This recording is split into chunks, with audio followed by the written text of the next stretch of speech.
എല്ലാ പ്രിയപ്പെട്ട പ്രേക്ഷകർക്കും ഐക്കൺസ് ഓഫ് ഇന്ത്യ എന്ന പ്രോഗ്രാമിലെ പുതുപുത്തൻ എപ്പിസോഡിലേക്ക് സുസ്വാഗതം. ഇന്നത്തെ നമ്മുടെ അതിഥി ഏകദേശം 22 വർഷങ്ങൾക്ക് മുമ്പ് മലപ്പുറം കൊണ്ടോട്ടി പുളിക്കൽ നിന്നും സൗദി അറേബ്യയിലെത്തി ഇപ്പോൾ കോബാർ എന്ന സ്ഥലത്ത് അൽ സിറാജ് സിൽവർ ട്രേഡിംഗ് എന്ന സ്ഥാപനം നടത്തുന്ന നമ്മുടെ പ്രിയങ്കനായ ഷബീർ മുണ്ടോട്ടിലാണ്.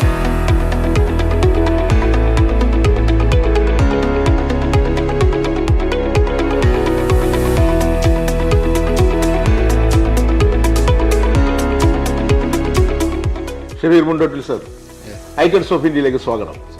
അപ്പോൾ അങ്ങയുടെ വിശേഷങ്ങൾ അറിയാൻ വേണ്ടി ഞങ്ങളുടെ പ്രേക്ഷകർ കാത്തിരിക്കുകയാണ്. അപ്പോൾ നമുക്ക് മലപ്പുറത്ത് നിന്ന് തന്നെ തുടങ്ങാം. അപ്പോൾ എത്ര വർഷങ്ങൾക്ക് ഇപ്പൊ പറഞ്ഞു 22 വർഷങ്ങൾക്ക് മുമ്പാണ് മലപ്പുറത്ത് നിന്ന് വന്നതെന്ന് പറഞ്ഞു. അതെ. അപ്പോൾ എങ്ങനെയൊക്കെയായിരുന്നു തുടക്കം? നാട്ടിലെ വിശേഷങ്ങൾ ആദ്യം.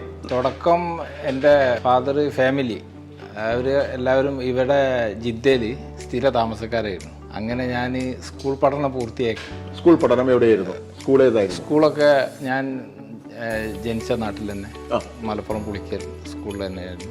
മലപ്പുറം പുളിക്കൽ സ്കൂളിൽ തന്നെയായിരുന്നു. എത്രാം ക്ലാസ്? അതിൻ്റെ മുമ്പും സ്കൂള് അവസാനിക്കുന്നതിന്റെ മുമ്പ് തന്നെ ഞാൻ ഇവിടെ സൗദിയിൽ വരലും പോലൊക്കെ ഉണ്ടായിരുന്നു. ഈ രാജ്യവുമായി ബന്ധം തുടങ്ങുന്നത് അവിടുന്നാണ്. ഓക്കെ. അതിനുശേഷം ഇവിടെ ബിസിനസ് രംഗത്തേക്ക് വരുന്നത് 98, 99 കാലഘട്ടത്തിലായിരിക്കും. അതിനുശേഷം ഞാൻ സൂപ്പർ മാർക്കറ്റ് ബിസിനസ്സൊക്കെയാണ് തുടക്കം ജിദ്ദയിൽ. അത് കഴിഞ്ഞാണ് ഞാൻ അൽക്കോബാർക്ക് വരുന്നത്. ഇവിടെ ബിൽഡിംഗ് മെറ്റീരിയൽ, അതുപോലെ ടൂൾസ്, ഇങ്ങനെ ഹാർഡ്വെയർ മെറ്റീരിയലുകൾ, ഇങ്ങനെയുള്ള ഈ ഫീൽഡിലേക്ക് പിന്നീട് മാറ്റം വരുന്നത്. തുടക്കം മുതൽ ബിസിനസ്സിക്ക് ഞാൻ ഇറങ്ങാനൊരു കാരണം എൻ്റെ പിതാവും അതുപോലെ തന്നെ അമ്മാവന്മാർ. പിതാവിൻ്റെ പേര് മുണ്ടോട്ടിൽ അബ്ദുസമദ് എന്ന് പറയും. ഉമ്മയുടെ പേര് കാരാട്ടുചാലി ഖദീജ. അതുപോലെ അമ്മമാരുണ്ടായിരുന്നു ഇവിടെ, അമ്മാവന്മാർ. അത് കാരാട്ടുചാലി ഹൈദറാജി, അതേപോലെ ഉള്ള ആളുകൾ. ഇവിടെ വന്നതിന് ശേഷം കാര്യമായിട്ട് ബിസിനസ്സിക്ക് ഇറങ്ങാൻ കാരണം ഈ അമ്മാവൻ ഒരു ബിസിനസ്സുകാരനായിരുന്നു. ഇവിടെ ആപ്പയും ബിസിനസ് തന്നെ ആയിരുന്നു. എന്ത് ബിസിനസ് ആയിരുന്നു? അമ്മാവന് സൂപ്പർ മാർക്കറ്റ് ആയിരുന്നു. അമ്മാവനാണ് സത്യത്തിൽ എന്നെ ഇതിക്ക് ഫസ്റ്റില് കൈപ്പിടിച്ച് ഇറക്കിയത്.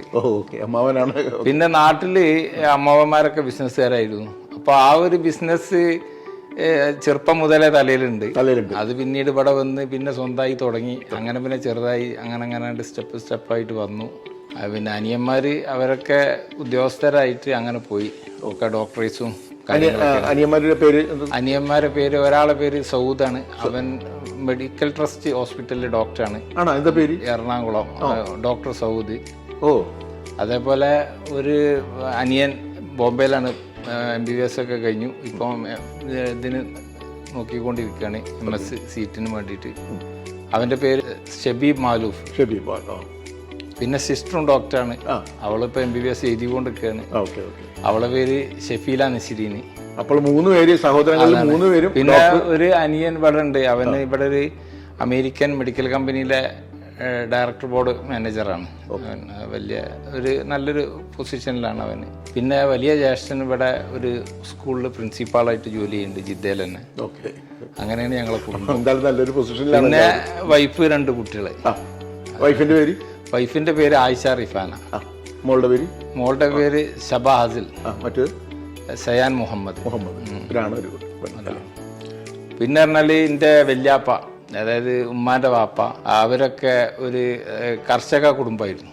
കർഷകരായിരുന്നു, കൃഷിക്കാരാണ്. അപ്പൊ അവർക്ക് ഒരുപാട് തൊഴിലാളികളും കാര്യങ്ങളൊക്കെ അന്ന് വീട്ടിലുണ്ട്. അപ്പൊ നമുക്കിന്നും തൊഴിലാളികളോടൊക്കെ ഒരു എന്താ പറയാ, അവരോടൊരു ആത്മവിശ്വാസം കൂടുതലാ. നമ്മളെ ഒരു ഭാഗമാണ്. നെൽകൃഷിയായിരുന്നോ? എല്ലാ കൃഷിയും. എല്ലാ കൃഷിയും പഴയ കാലത്ത് വെറ്റിലല്ലേ, അങ്ങനെ വെറ്റില, അതുപോലെയുള്ള പല കൃഷികളും ഉമ്മാന്റെ വാപ്പ ചെയ്തിരുന്നു. വാപ്പാന്റെ വാപ്പി അതുപോലെ തന്നെയാണ്. പിന്നെ കൃഷി തന്നെയായിരുന്നു. അവർക്ക് എല്ലാ കൃഷിയും ഉണ്ടായിരുന്നു. ഓരോ കൃഷിയൊന്നുമില്ല. അങ്ങനെ എല്ലാവിധ കൃഷികളും ചെയ്ത് അങ്ങനെയുള്ളൊരു പശ്ചാത്തലത്തിലാണ് നമ്മൾ വളർന്നു വരുന്നത്. അന്ന് മുതൽ നമ്മൾ തൊഴിലാളികളെ ശ്രദ്ധിക്കാൻ തുടങ്ങി. ആരാൾക്ക് തൊഴിൽ കൊടുക്കുക എന്ന് പറഞ്ഞാല് വലിയൊരു സന്തോഷമുള്ള കാര്യമാണ്. അപ്പോൾ അതുപോലെ നമ്മളെ സ്ഥാപനത്തിൽ ഒരുപാട് സഹപ്രവർത്തകരുണ്ട് നമുക്ക്. അവരൊക്കെ തന്നെയാണ് ഇതിന്റെ നേട്ടത്തിന്റെ പിന്നിൽ പ്രവർത്തിച്ചത്. നമ്മൾ നല്ലൊരു സന്തോഷമുള്ള ഒരു കുടുംബത്തിൽ ജനിച്ചു. അത് തന്നെയാണ് ഇതിന്റെ ഏറ്റവും വലിയ നല്ലൊരു വാപ്പാക്കും നല്ലൊരു ഉമ്മാക്കും. അതെ, അതാണ് ഏറ്റവും വലിയ സന്തോഷം. അതെ അതെ, എന്നും സ്നേഹം മാത്രമാണ് നമുക്ക് വാപ്പിയും തന്നിട്ടുള്ളൂ. തിരിച്ചും മക്കൾ അങ്ങനെയല്ല ഇപ്പോഴും അത് നമ്മളെ ഇതിൽ തന്നെ പറയുന്നുണ്ടല്ലോ, അപ്പൊ വാലിദേനി എഹ്സാനാന്ന് പറഞ്ഞത്. എന്താണ്, നമുക്ക് കിട്ടുന്ന സമ്പാദ്യങ്ങള്, നമുക്ക് കിട്ടുന്ന സ്ഥാനമാനങ്ങൾ, ഇതൊക്കെ ആർക്കുള്ളതാണ്? നമ്മളെ മാതാപിതാക്കൾക്കുള്ള. അപ്പോൾ അതിൻ്റെ ഒരു ഭാഗമായിട്ട് നമുക്ക് മാറാൻ സാധിച്ചു. കിട്ടിയത് വാപ്പാൻ്റെ ഒക്കെ ജീവിതത്തിൽ, വാപ്പ ജീവിച്ചിരിപ്പുണ്ട്, ഉമ്മ ജീവിച്ചിരിപ്പുണ്ട്. അവർക്ക് ഈ മക്കളൊക്കെ ഈ സന്തോഷം നേടിക്കൊണ്ട് വരുമ്പം ആ ഒരു ആത്മവിശ്വാസത്തിൽ തന്നെ അവർക്ക് ആ ഒരു സന്തോഷം പങ്കിട്ട് നമ്മളൊപ്പം ജീവിക്കാൻ കഴിഞ്ഞു. ഇപ്പോഴും ജീവിച്ചുകൊണ്ടിരിക്കുന്നു. ഇൻഷാ അല്ലാഹ് ഒരു 100 ആയുസ്സും അവർക്ക് വിട്ടട്ടെ എന്ന് പ്രാർത്ഥിക്കണം. അതൊക്കെ തന്നെ ഭാഗ്യം ചെയ്ത ഉമ്മയും ബാപ്പയുമാണ്. ഇത്രയും നല്ല മക്കളെ അവരെ സ്നേഹിക്കുന്ന ഉമ്മയും ബാപ്പയും സ്നേഹിക്കുന്ന മക്കൾ കിട്ടി പടച്ചോൺ കൊടുത്തു എന്നുള്ളത് തന്നെ ഏറ്റവും വലിയ, അവർക്ക് ഏറ്റവും വലിയൊരു ഭാഗ്യം. അതെ, അല്ല അത് നല്ല ഒരു മനുഷ്യന്, നല്ലൊരു മനുഷ്യനെ സംബന്ധിച്ചിടത്തോളം അവന് ദുനിയാവിൽ തന്നെ നമുക്ക് പലയാതി ഹൈറും കാണിച്ചു തരും. അതിൽ ഏറ്റവും വലിയൊരു ഹൈറാണ് എന്ത്, ഈ സന്താനങ്ങൾ കൊണ്ടുള്ള ഒരു ഹൈർ. അതായത് എൻ്റെ വാപ്പാനെ സംബന്ധിച്ചിടത്തോളം ഞങ്ങൾ 6 മക്കളാണ്. 6 മക്കൾ, ഞങ്ങളും 6 മക്കളാണ്. ഈ 6 മക്കളെ കൂട്ടത്തിൽ എല്ലാവരും വാപ്പാൻ്റെ ജീവിതത്തിൽ നേട്ടങ്ങൾ മാത്രം കാണിച്ചു കൊടുത്ത് സന്തോഷിപ്പിച്ചു വാപ്പാനെ. അതേപോലെ അമ്മമാര്, നമ്മളെ ബന്ധപ്പെട്ട മൂത്താപ്പാര്, എളാപ്പാര്, വല്യാപ്പാൻ്റെ അഞ്ചന്മാര്, ഇങ്ങനെ ഒരുപാട് ആളുകൾ എല്ലാവരും നമ്മളെ കുറിച്ച് നല്ലത് മാത്രം കണ്ട് ജീവിക്കാനുള്ളൊരു ഭാഗ്യം അവർക്കൊക്കെ കിട്ടി. അപ്പൊ നമ്മള് അവിടെ നിന്ന് വീണ്ടും നമുക്കൊന്ന് നാട്ടിലേക്ക് പോവാം. നാട്ടിൽ മറ്റുള്ള സൗഹൃദങ്ങളൊക്കെ എങ്ങനെയാണ്? കൂട്ടുകാരൊക്കെ എങ്ങനെയാണ്? കൂട്ടുകാരൊക്കെ ഉണ്ട്. ഞാൻ പിന്നെ കൂടുതലായിട്ട് കൂട്ടുകാർ പറഞ്ഞാൽ ചെറുപ്പത്തിൽ ഇങ്ങോട്ട് പോകുന്നു. എന്നിരുന്നാലും ഞാൻ കൂടുതലായിട്ട് നാട്ടിൽ ഞാൻ എൻ്റെ ഒപ്പം പഠിച്ച കുട്ടികൾ, ഇല്ലെങ്കിൽ നമ്മളെ കൂടുതൽ സഹപാഠികളായിട്ടുള്ള ആളുകളൊക്കെ ആയിട്ടൊന്നും നല്ല ബന്ധം പുലർത്തുന്ന ഒരു വ്യക്തിയാണ്. എല്ലാവരും എന്നെ ബന്ധപ്പെടാറുണ്ട്, ഇല്ലെങ്കിൽ എന്തെങ്കിലും ഒക്കെ ആയിട്ട് അങ്ങോട്ടും ഇങ്ങോട്ടും ഒക്കെ സംസാരിക്കും. അങ്ങനെയൊക്കെയുള്ള നല്ലൊരു ബന്ധങ്ങളാണ്. അധ്യാപകന്മാർ, അതുപോലെ നമ്മളെ അയൽവാസികളായ ആളുകൾ, എല്ലാവർക്കും നമ്മളോട് വളരെ നല്ല സന്തോഷമാണ്. തീർച്ചയായിട്ടും ഒരു ഇവിടെ വന്ന് പ്രവാസിയായി വന്ന ഒരു ബിസിനസ് ഒക്കെ ചെയ്ത് വിജയിച്ചു, മറ്റുള്ളവർക്ക് മാതൃകയായ വ്യക്തി എന്ന രീതിയിലൊരു സ്നേഹം. അതിനുശേഷം നമ്മൾ ഇവിടെ വന്നത്. അതെ അതെ, ഇനിയും ഇവിടെ ഒരുപാട് ബിസിനസ് ചാൻസുകളുള്ള രാജ്യമാണ് ഇവിടെ. അപ്പോൾ നമ്മൾ എന്തായാലും ഇവിടെ എത്തി. വാപ്പാടെ അമ്മാവന്മാരെയും കെയർ ഓഫിലാണ് എത്തിയത്. അപ്പോൾ വാപ്പാക്കും അമ്മാവനും ഇവിടെ സൂപ്പർ മാർക്കറ്റ് ഉണ്ടായിരുന്നു അല്ലേ? അവർക്ക് പഴയ കാലത്ത് ഇവിടെ ബിസിനസ് ആയിരുന്നു. അമ്മോന് കാരാട്ടുചാല് ഹൈദരാജി എന്ന് പറഞ്ഞാല് അന്നത്തെ കാലത്ത് ഇവിടെ ജിദ്ദയില്, മക്കത്ത് ഒക്കെ നല്ല ഹൈ ലെവൽ ബിസിനസ് ചെയ്തിരുന്ന വ്യക്തിയാണ്. ഇപ്പോൾ ആള് ജീവിച്ചിരിപ്പുണ്ട്, അൽഹംദുലില്ലാഹ് നാട്ടിലുണ്ട്. സ്റ്റാർട്ടിങ് തുടങ്ങിയപ്പോൾ തന്നെ എന്ത് ബിസിനസ് ചെയ്താണ്? സ്റ്റാർട്ടിങ്ങിൽ ബിസിനസ് എന്ന് പറഞ്ഞാൽ ഫസ്റ്റില് ഈ സൂപ്പർ മാർക്കറ്റ് തന്നെയാണ് തുടക്കം. അന്ന് ഇവിടെ ഹൈപ്പർ മാർക്കറ്റ് ഇല്ലാത്ത കാലം. അതായത് അന്ന് ഇവിടെ ഒന്നോ രണ്ടോ വലിയൊരു, അന്ന് എല്ലാ കടകളും ചെറിയ കടകളാണ്. അതിൽ തിങ്ങി നിറഞ്ഞ ബിസിനസ് നടക്കുന്ന കാലഘട്ടം. അത് നമ്മൾ അന്നത്തെ ഒരു സ്റ്റേജിൽ ഇപ്പോഴത്തെ ബിസിനസ്സിനെ പോലെ തന്നെ ലേശമൊന്ന് വിശാലതയോടുകൂടി തുടങ്ങിയിട്ട് അന്ന് സൂപ്പർ മാർക്കറ്റുകളായിരുന്നു നമ്മളതൊക്കെ തുടങ്ങിയത്. അതെ, റീറ്റെയിൽ രംഗത്ത് ജിദ്ദയിൽ നല്ല ലെവലിലുള്ള സ്ഥാപനങ്ങളായിരുന്നു ഒക്കെ. ഞങ്ങളെ കുടുംബത്തിന് ഏറ്റവും വലിയൊരിത് എന്താ വെച്ചാൽ, നമ്മൾ എന്തിനു തുടങ്ങുകയാണെങ്കിലും ഫസ്റ്റ് മുടക്ക് വാപ്പ മുടക്കി തരും.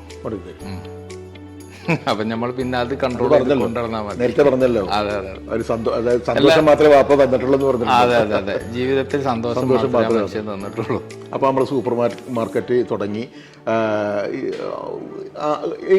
എന്ന് മുതലാണ് അതിന്റെ ഒരു പ്രോഫിറ്റ് നമ്മുടെ കയ്യിലേക്ക് വന്നു തുടങ്ങി? പ്രോഫിറ്റ് പറഞ്ഞാൽ അന്നത്തെ ഒരു കാലാവസ്ഥ, ഇവിടുത്തെ ബിസിനസ്സിന്റെ ഒരു ലെവലിൽ അന്ന് ഒരു വർഷം ചെയ്താൽ അതിന് നമ്മൾ പ്രോഫിറ്റ് എടുക്കാതെ ഒരു വർഷം കച്ചവടം ചെയ്താൽ ആ കടൻ്റെ നമ്മൾ മുടക്കിയതിൻ്റെ ഡബിൾ മെറ്റീരിയൽ അന്ന് വരും.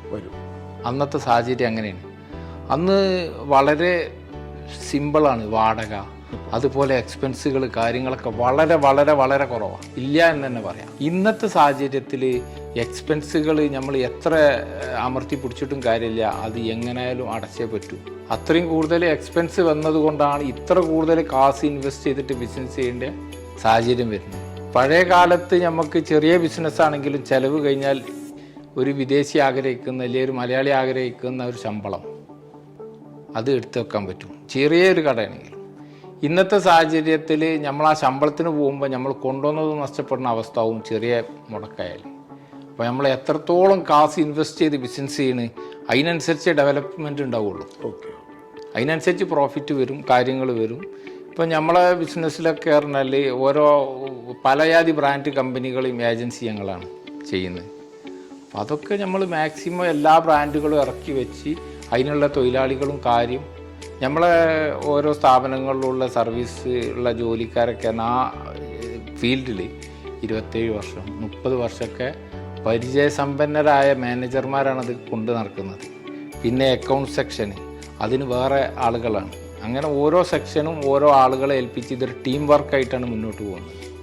അപ്പം അന്ന് ഒരു സൂപ്പർ മാർക്കറ്റ് തുടങ്ങി, അതിന് ശേഷം പിന്നെ വളർച്ചയുടെ പടികൾ എങ്ങനെയാണ്?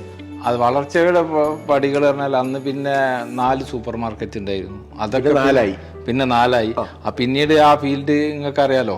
ഇപ്പം അങ്ങനെ ഒരു ഫീൽഡ് പിന്നെ ഹൈപ്പർ മാർക്കറ്റിലേക്ക് നീങ്ങൽ തുടങ്ങി. പിന്നീടാണ് നമ്മൾ ഈ ബിൽഡിംഗ് മെറ്റീരിയൽ, ടൂൾസ് അതേപോലെ ഈ ഫീൽഡിലേക്ക് വരുന്നത്. Okay okay. എപ്പോഴെങ്കിലും കീഴ്പോട്ട് പോയിട്ടുണ്ടോ ബിസിനസ്സോ? അത് പിന്നെ പഴയ കാലത്ത് അത് സൂപ്പർ മാർക്കറ്റൊക്കെ വിറ്റതിന് ശേഷം പിന്നെ നമ്മൾ ഈ തമിഴ് സിനിമൻ്റെ മാതിരി ഒരു അടിയൊരു പാട്ട് അതിലൊന്നും നഷ്ടപ്പെടുമെന്ന് പക്ഷെ അതൊന്നും എന്നെ സംബന്ധിച്ചിടത്തോളം ഞാൻ നേരത്തെ പറഞ്ഞല്ലോ, നമുക്ക് കുറച്ചൊരു ഒരു ബാക്ക്ഗ്രൗണ്ടും കാര്യങ്ങളൊക്കെ ഉള്ളത് അങ്ങനെ പിടിച്ചു നമുക്ക് അതൊന്നും വലിയ വിഷയമല്ല. അപ്പോൾ നമ്മൾ ഇവിടെ നിന്ന് സൂപ്പർ മാർക്കറ്റ് നടത്തി, അതിനുശേഷം നമ്മൾ നാട്ടിലേക്ക് വന്നു. നമ്മൾ എത്രാമത്തെ വയസ്സിലായിരുന്നു നമ്മുടെ ഭാര്യയെ നമ്മുടെ വിവാഹം? ഞാൻ 22 വയസ്സ് കഴിഞ്ഞപ്പോൾ കല്യാണം കഴിച്ചു. 22. അപ്പൊ വിവാഹത്തിന്റെ ഒരു ഇത് കൊടുക്കുന്നു പറഞ്ഞു, എങ്ങനെയായിരുന്നു നിങ്ങളുടെ വിവാഹം? ഞാൻ വിവാഹം കഴിച്ചത് ഇവിടുന്നാണ്, എടവണ്ണ സ്ഥലത്ത്. എടവണ്ണ അവർക്ക് ഞങ്ങളുണ്ട്, പിന്നെ 2 ജ്യേഷ്ഠത്തികള്, പിന്നെ വാപ്പമ്മക്ക് അൽഹംദുലില്ലാ റാഹത്തായിട്ടുണ്ട്. ബിസിനസ് എന്തെങ്കിലും ഉണ്ടോ അവർക്ക്? അല്ല, ഓരോ വാപ്പ ഒരു ഗവൺമെന്റ് ഉദ്യോഗസ്ഥനായിരുന്നു. ഉമ്മ പിന്നെ വീട്ടിൽ തന്നെ. അല്ല, നമ്മളിവിടെ എന്ന് പറഞ്ഞു കഴിഞ്ഞാൽ ഇപ്പോൾ ഇവിടെ വന്ന് പ്രവാസിയായിട്ട് നമ്മൾ സൂപ്പർ മാർക്കറ്റിന്റെ ഓണറൊക്കെ അല്ലേ, അപ്പോൾ നമ്മൾ അതനുസരിച്ചുള്ള ഒരു ബന്ധമല്ലേ നമ്മൾ അന്വേഷിച്ച് പോകുള്ളൂ. അതുകൊണ്ടാണ് ചോദിച്ചത്. അവിടെ അവർക്ക് അതിനായിട്ടുള്ള എല്ലാ വിദ്യാഭ്യാസം. ഭാര്യ ടീച്ചറാണ്. ഓക്കെ. B.Ed ഏത് സ്കൂളിലായിരുന്നു? എല്ലാ സ്കൂളിൽ ജോലിക്ക് പോയിട്ടില്ല. ടീച്ചറാണ്. B.Ed കാര്യമൊക്കെ ഉണ്ട്, എഴുതിയിട്ടുണ്ട്. പിന്നെ ജോലിക്ക് പിന്നെ ഒന്നാമത് കൂടുതൽ സമയം ഇവിടെ ഉണ്ട്. ടീച്ചറാകുമ്പോൾ കുറച്ച് അറിവുകളൊക്കെ നമുക്ക് ബിസിനസ്സിലേക്ക് പറഞ്ഞു തരാനുള്ള ഒരു വകുപ്പ് കാണുന്നു. അല്ല, അത് ഞാൻ നോക്കി തന്നെ കെട്ടിയ കണക്കും കാര്യങ്ങളൊക്കെ. അപ്പൊ നമുക്ക് എനിക്ക് തോന്നുന്നത് അക്കൗണ്ടൊക്കെ നോക്കണം അവിടെ അല്ലേ? അതെ, അക്കൗണ്ടൊക്കെ നോക്കും, അങ്ങനത്തെ കാര്യങ്ങളൊക്കെ അവര്. ഓക്കെ. അപ്പൊ വലിയൊരു സഹായം ടീച്ചർ. വലിയ ഹെൽപ്പാണ്. വൈഫൊക്കെ ഭയങ്കര ഹെൽപ്പാണ്. കുട്ടികൾ എന്ത് ചെയ്യുന്നു ഇപ്പൊ? പഠിക്കുവാണോ? ഒരാള് 4ാം ക്ലാസ് പഠിക്കുകയാണ്. ഒന്നും പിന്നെ അവളെ ചേർത്തിട്ടില്ല സ്കൂളിൽ. അങ്ങനൊക്കെയാണ്.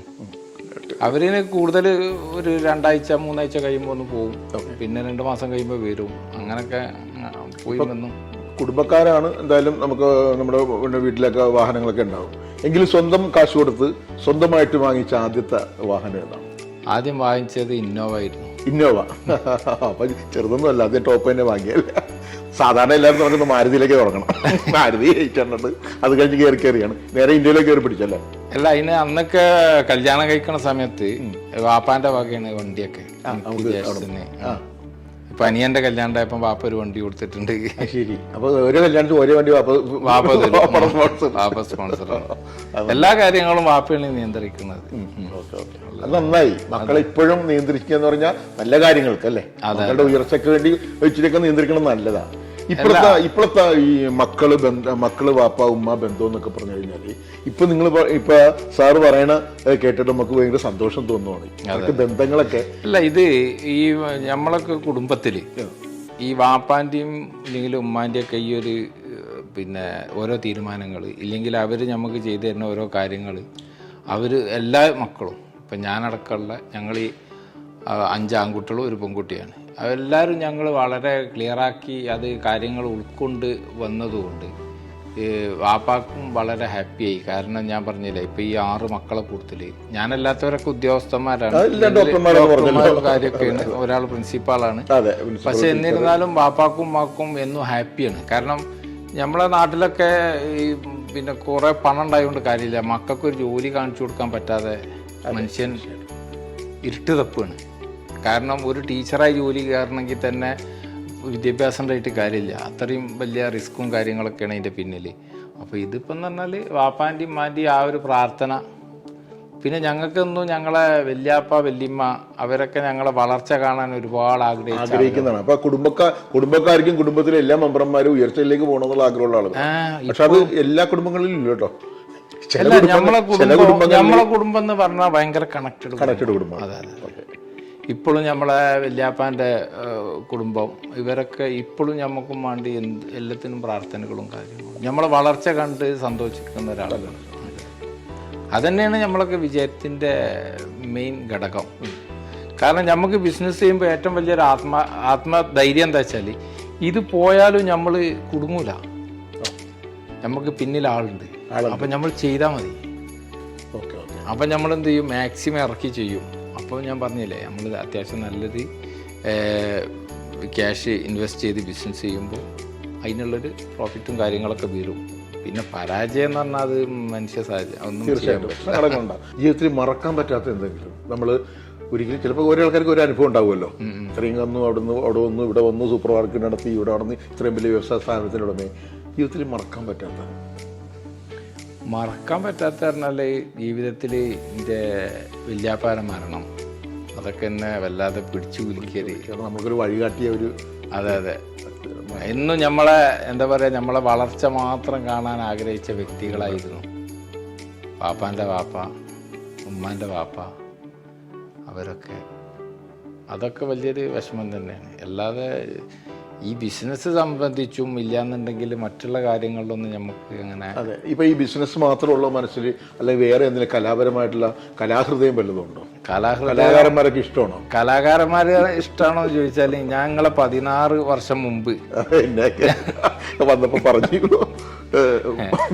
പ്രോഗ്രാം. അതേപോലെ ഞാൻ എല്ലാവരുമായിട്ടും വളരെ സൗഹൃദം സൂക്ഷിക്കുന്ന ഒരാളാണ്, നിങ്ങൾക്ക് അറിയാം. തീർച്ചയായിട്ടും. അതേപോലെ എല്ലാ മേഖലയിലും എല്ലാ ആളുകളുമായി വളരെ അടുത്ത ബന്ധമുള്ള. ഏറ്റവും ഇഷ്ടമുള്ള നടനാരാണ്? ചുമ്മാ ചോദിക്കണേട്ടാ, വലിയ ബിസിനസ്സുകാരാണ്, അവിടെ ചോദിക്കാൻ പാടില്ല. എങ്കിലും കലാഹൃദയം ഉള്ള വ്യക്തി എന്ന രീതി അല്ലേ. ഇഷ്ടം കുറെ നടന്മാരുണ്ടാവും, എങ്കിലും ഒരു ഫേവറേറ്റ് ഉണ്ടാവുമല്ലോ നമുക്ക്. അതെ, അത് പിന്നെ ഫേവറേറ്റ് മലപ്പുറത്തിന്റെ ഏതാന്ന് നിങ്ങൾക്ക് അറിയാലോ. ആയിക്കോട്ടെ, ഓക്കെ. സിനിമ കാണാറുണ്ടോ? സാഹചര്യങ്ങളൊക്കെ ഉണ്ടോ? ആ സിനിമ ഒക്കെ കാണും. എങ്ങനെ കാണും? ഇവിടെ ഒരു ഇപ്പൊ സിനിമയൊക്കെ തുടങ്ങി തിയേറ്ററിൽ ഞാനും ഫാമിലിയൊക്കെ കിടക്കുന്നു. പണ്ടത്തെ പോലെയൊന്നും അല്ല, ഇപ്പൊ കുറച്ചും കൂടിയൊക്കെ നമ്മൾ അയഞ്ഞു അല്ലെ, നിയമങ്ങളൊക്കെ കുറച്ചൊക്കെ അയഞ്ഞു, സിനിമയായി. പണ്ടൊക്കെ നമ്മൾ പരിപാടിയൊക്കെ ഇവിടെ അവതരിപ്പിക്കാൻ വരുമ്പോ പാത്തൊക്കെ വേണമായിരുന്നു പരിപാടി നടത്താൻ. അടി കിട്ടും, മുത്തവ വന്നിട്ട് വലിയ കുഴപ്പമുണ്ടാക്കുമായിരുന്നു. ഇപ്പൊ പിന്നെ അങ്ങനെയൊന്നും ഇല്ല. നമ്മളെ മാതിരിയുള്ള ആളുകളൊക്കെ കൂടുതലായിട്ട് സ്പോൺസർഷിപ്പ് കൊടുക്കൽ തുടങ്ങി. ഇപ്പോൾ കഴിഞ്ഞ ദിവസങ്ങളിലൊക്കെ നമ്മളെ പ്രോഗ്രാം ഉണ്ടായിരുന്നു. പിന്നെ ഇവിടെ ഒരുപാട് പരിപാടികൾക്കൊക്കെ നമ്മൾ സഹകരിക്കും. അപ്പോൾ എന്തായാലും കണ്ടതിലും വിശേഷങ്ങൾ പങ്കുവച്ചതിലും ഒക്കെ വളരെയധികം സന്തോഷം. അൽ സിറാജ് സിൽവർ അല്ലേ, ഉയരങ്ങളിലേക്ക് പടച്ചവൻ ഇനിയും മാപ്പാടെയും ഉമ്മാടെയും പ്രാർത്ഥന ഇനിയും ഉണ്ടാകും. ആ പ്രാർത്ഥനയിൽ ഇനിയും നമ്മുടെ നല്ല ഉയരങ്ങളിലേക്ക് ഇനിയും ഈ സ്ഥാപനം മുന്നോട്ട് പോട്ടെ. അപ്പോൾ ഷബീർ സാറിനെ എല്ലാവിധ ഐശ്വര്യങ്ങളും ഇനിയും ഉണ്ടാകട്ടെ. ഒരിക്കൽ കൂടി നന്ദി. Thank you.